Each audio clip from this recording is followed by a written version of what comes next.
जय हिंद, जय भारत साथियों। मैं अक्षय भारतीय, जैसे कि आप सभी लोग मुझे जानते हैं।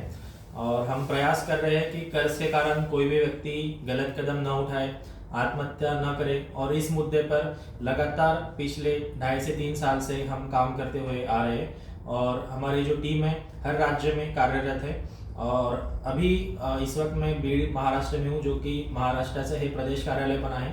आणि माझ्यासोबत छत्रपती संभाजीनगरहून श्री विजयजी शिरसाट जे आहे ते पण आमचे मार्गदर्शक आहे आणि ते इथे आले आहे। आणि महाराष्ट्रातले भरपूर जे वेगवेगळ्या ठिकाणाहून जे आहे ते पण इथे अधूनमधून येत असतात। आणि रविवारी महाराष्ट्राचे जे आमचे प्रभारी आहे कलीम जहांगीरजी, ते पण लोकांना इथे भेटत असतात त्यांच्या ऑफिसमध्ये। कर्जामुळे कोणालाही काही समस्या असतील तर आमच्याकडनं जेवढी मदत करता येईल तेवढी मदत आम्ही करण्याचा प्रयत्न करतो। मुंबईला पण आमचे काही सहकारी आहे, काही नागपूरला आहे, नांदेडला आहे, हिंगोलीला आहे, पुणेला आहे, साताराला आहे।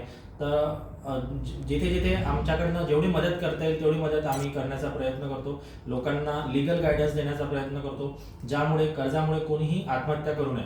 तर आज माझ्यासोबत विजय शिरसाट जे आहे, जे छत्रपती संभाजीनगर इथून आलेले आहे आणि तिथे त्यांच्यापर्यंत जे पण लोक पोहोचतात त्यांची इथे मदत करण्याचा प्रयत्न करतात। तर विजयजी, मला सांगा की काय स्थिती आहे आणि तुमच्या तिथे जे पण लोक तुम्हाला भेटायला येत असतील किंवा त्यांची कशा प्रकारे तुम्ही मदत करता आणि लोकांच्या काय म्हणजे कसल्या कसल्या त्यांना समस्या आहेत ज्या तुम्हाला अनुभवायला मिळत आहेत? मुख्यतः ह्या सर्व समस्या एक चक्रव्यूहासारख्या झालेल्या आहेत। कर्जाची समस्येतून बाहेर निघण्याकरता तो माणूस काही खाजगी कर्ज करतो, खाजगी कर्ज करून काही नातेवाईकाकडून कर्ज करून घेतो आणि जेव्हा सर्वांपासून तोंड लपवायचा विषय येतो त्यावेळेस त्याच्या डोक्यामध्ये एक वाईट विचार येतो की आपलं जीवन संपवावं, कोणाला तोंड दाखवू नाही। तर त्याच्या पहिले सर्वांना आम्ही हिंमत देतो की तुम्ही काय असं चुकीचं काम केलेलं नाही, की तुम्ही चुकीचं केलं नाही, हा एक फेज आहे, हा निघून जाईल। याच्याकरता तुम्ही सक्षमपणे त्याच्यात उभे राहा। आणि राहिली गोष्ट कायदेशीर लोन जे घेतलेलं आहे त्याच्याकरता अक्षयजी भारतीय स्वतः त्याचा खूप अभ्यास करून ह्या लोकांना फायदा कसा होईल याच्याकरता ते प्रयत्न करत राहतात। पत्रव्यवहाराचे नमुने ते देतात। त्याच्यामुळे माझ्याकडे जे लोक येतात मी फक्त त्यांना मॉरली सांगतो, परंतु खऱ्या प्रकारे कायदेशीर मार्गदर्शन त्यांना अक्षयजी भारतीयच करतात। मी अक्षयजी भारतीयचा नंबर देऊन त्यांना त्यांच्याशी संपर्क साधायला सांगतो।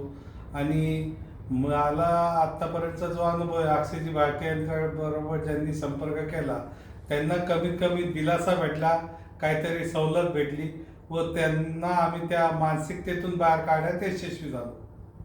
बिलकुल मित्रांनो, आमचा हाच विचार आहे की कर्जामुळे कोणीही व्यक्ती आत्महत्या करू नये। मग तो शेतकरी असो, मध्यम वर्ग असो, मजूर वर्ग असो, व्यावसायिक वर्ग असो, नोकरदार वर्ग असो किंवा अन्य कुठलाही वर्ग असो। मध्यंतरी तुम्हाला माहिती असेल की महाराष्ट्रात लाडक्या बहिणीचे पैसे अकाउंटवर येत होते, आता पण येत आहेत। त्यानंतर प्रधानमंत्री योजनेचे पैसे येत होते किंवा नापिकीचे पैसे येत होते। तर काही काही बँक जे आहे हे पैसे गोठवून ठेवलेले आहे अकाउंट। मग जर का अकाउंट जर गोठवून ठेवलेले असतील तर मग त्यांना, त्या शेतकऱ्यांना, त्या मजूर वर्गाला त्यांचे पैसे कसे मिळतील? याच्यासाठी पण मी आमच्या इथल्या DC ला पत्र लिहिलेलं, SDOशी पण बोलणं झालेलं एकदा। तर 1-2 केसेसमध्ये त्यांचं अकाउंट जे आहे ते अनफ्रीज झालेलं आहे। तुम्ही पण तुमच्या संदर्भात असं काही केसेस असतील तर तुम्ही त्याच्या विरोधात आवाज उठवा। तुमचे अकाउंट पण जर कुठल्या बँकेने गोठवून ठेवलेले असतील तर त्यांना विचारा कुठल्या कायद्याअंतर्गत तुम्ही आमचे अकाउंट गोठवून ठेवलेले आहे।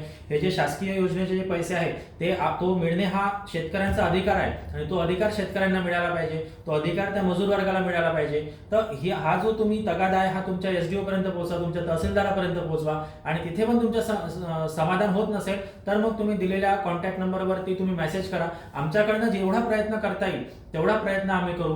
काही काही केसेसमध्ये लोकांचे घर जात आहे, त्यांच्या कोविडमुळे त्यांच्या घरच्या व्यक्तीचा मृत्यू झाला आहे आणि मृत्यू झाल्यानंतर घरची महिला ते पैसे देऊ शकत नाही। अशा वेळी त्या लोनचा इन्शुरन्स काढलेला असतो, त्या इन्शुरन्समधून तो अमाऊंट जो आहे तो डिडक्ट व्हायला पाहिजे आणि ते कर्जमुक्त झाले पाहिजे। पण कधी कधी केसेसमध्ये असं होत नाही, तर आम्ही कन्झ्युमर कोर्टमध्ये पण अशा केसेस टाकलेल्या आहेत जिथून त्यांना दिलासा मिळाला आहे। तर तुम्ही समोर आले तरच आम्ही पण तुमच्यासाठी काहीतरी करू शकू। म्हणून तुमच्यावर होणाऱ्या प्रत्येक अन्यायाच्या विरोधात तुम्ही आवाज उठवला पाहिजे। आम्ही तुमच्या सोबत आहोत। आम्ही 2 पावलं समोर येतो, तुम्ही 1 पाऊल जर समोर आले तर आम्ही तुमच्यासोबत 2 पावलं पुढे येऊ। तुमच्यासाठी आम्ही उभे आहोत। तुम्हाला लीगल मार्गदर्शन पाहिजे असेल, तुम्हाला काही पण अडचण असेल तर बिलकुल तुम्ही घाबरू नका आणि कर्जामुळे कुठलेही चुकीचं पाऊल उचलू नका. मी आज एवढंच बोलून माझे शब्द थांबवतो. पुढे तुम्हाला कसलीही अडचण असेल तर मी सदैव तुमच्या सोबत आहे. जय हिंद, जय महाराष्ट्र, जय भारत.